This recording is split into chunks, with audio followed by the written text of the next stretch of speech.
Hi everyone, my name is Liu Yifei.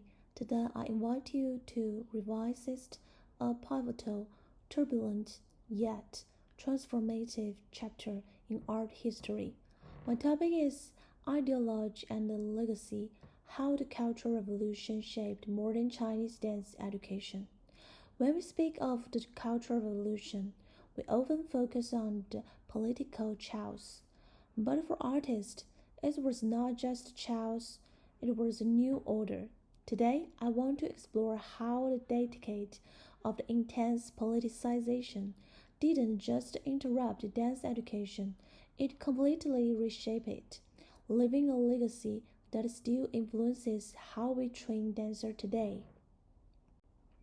To begin, let's establish my core argument. Many historians view this decade as a vacuum or a lost era for the arts. I propose a different view. The Cultural Revolution was not a pause, it was a semantic overhaul. Dance was stripped of this function as aesthetic pleasure and was weaponized. It became a tool for ideological introduction. My argument is that while this period destroyed traditional pedagogy, it paradoxically created a new, rigorous form of revolutionary classicism that fused Western ballet technique with Chinese acrobatic and operatic aesthetic. So, how did this overhaul actually happen in the classroom? It was a brutal three-step process. First, suppression. Overnight, the curriculum changed. Traditional Chinese dance, folk dances, and classical court dances were labeled feudal and reactionary. They were banned from the syllabus. Masters of these forms were often persecuted or sent to labor camps. Second, politicization. The dance studio was no longer a place for artistic exploration. It became a site for political study. Technique was only valuable if it could express class struggle. If a movement didn't serve the revolution, it was discarded. Third, imposition. A single, rigid mode was imposed on every school in the nation. The Yangbanshi or modern works. The training for these specific ballets became the only approved dance education in China. Let's look at the most famous example, the Red Detachment of the Woman. This work fundamentally changed the dancer's body language. In classical ballet, we strive for the ethereal swan light, floating, delicate. But look at the image on the screen. Here the swan is replaced by the revolutionary soldier. Pedagogically, this required a complete retraining of the body. The first is hand. The soft, curved, or rich fingers of classical Chinese dance were banned. They were replaced by the slight fist or rigid, flat palms to show determination. The second is eyes. The gaze was no longer soft or inward. Dancers were trained to have a piercing, wide eye, glaring, literally looking towards the political sun.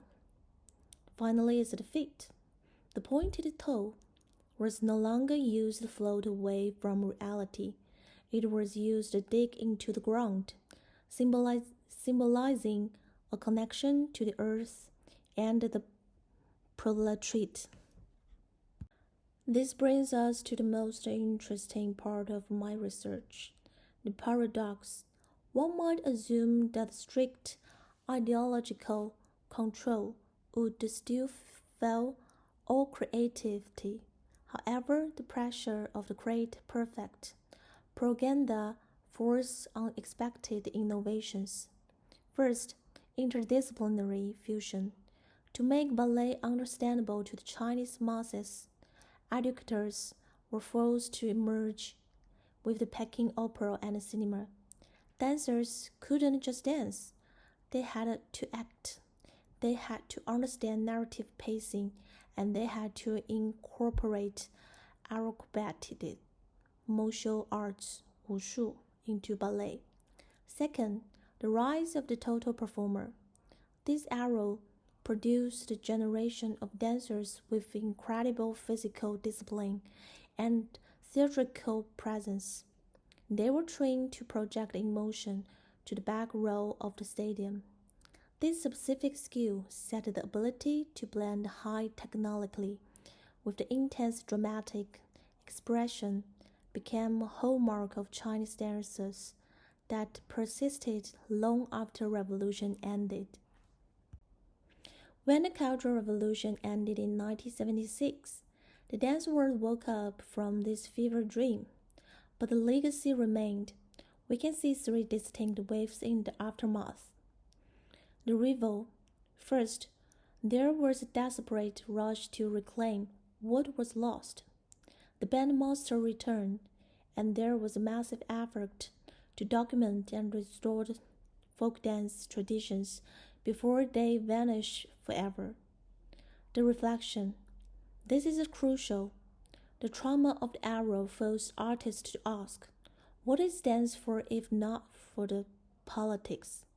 The question sparked the scar art movement, using dance to process pain and the trauma, rather than just celebrate victory. The modernization. Finally, the realization that China has been isolated led to the reform and opening. Western modern dance was introduced not just a new style, but a symbol of freedom and individual expression, countering the collectives of the previous decade. To summarize, the story of dance education during the Cultural Revolution is not black and white. It was a tragedy of instrumentalization, where art was enslaved by politics. But it was also a crucible that forged a unique national style. The synthesis of Western ballet and Chinese opera that began as political necessity has evolved in regulation, authenticity today. The discipline, the dramatic intensity, and the fusion of the styles. These are the unintended legacies of the turbulent time. As we look at modern Chinese dance today, we still see the shadows and the light of that era. It reminds us that education is never just about technique, it is always shaped by the history that is around it.